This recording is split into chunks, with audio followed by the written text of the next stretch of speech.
The 77th edition of Dwars Vlaanderen, 183.7 kilometres for the race sandwiched between Ghent-Wevelgem and the Tour of Flanders, and a real classic in its own right. Most of the route for this edition of the race taking place in the lumpy Flemish Ardennes, with 8 sectors of cobbles or Cassian on the menu and 11 categorised climbs, otherwise known as the Hellingen, starting in Rosslare and finishing in Waregem, with a small finishing circuit that will ultimately determine this beautiful warm-up race for the Tour of Flanders, giving us an insight into who will perform in De Ronde. So a lumpy parcours, a slightly shorter distance, 183.7 k's, but an early break soon went clear, including Alexander Christophe of Uno X Pro Cycling and Movistar's Oya Lazcano. The team behind that were doing a lot of the chasing were Trek Segafredo, a staccato style, slowing down on the climbs and then opening things up in the crosswind sections.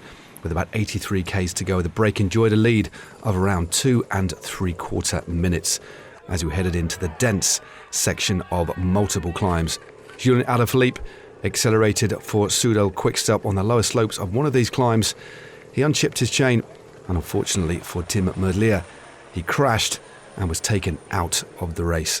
Meanwhile, Tiesj Benoot was on the offensive for Jumbo-Visma, trying to form a counter-attacking group, and eventually drew the sting of Quentin Hermans, and also from the United States of America, Neilson Powless, who was really in flying form. This group eventually coalesced to have 10 chasers in between the bedraggled peloton, which was constantly being reduced. 31 k's to go, and we only had a couple of riders out in front. Tim Willems had missed the second group on the road.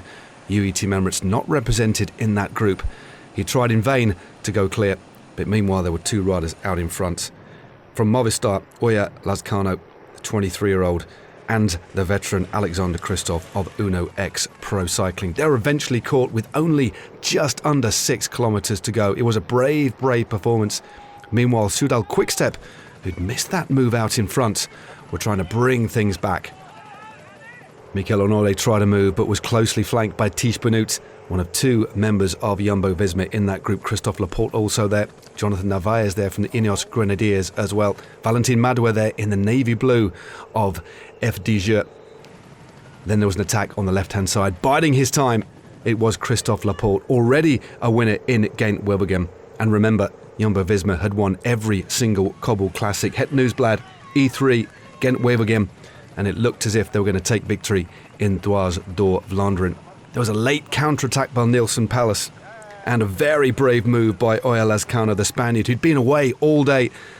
They were fighting gamely for a place on the podium, but coming into the final kilometre, Christophe Laporte, in imperious form, looked set fair to take another victory. Back-to-back victories for the Frenchman, and what a show of strength and style, panache and verve.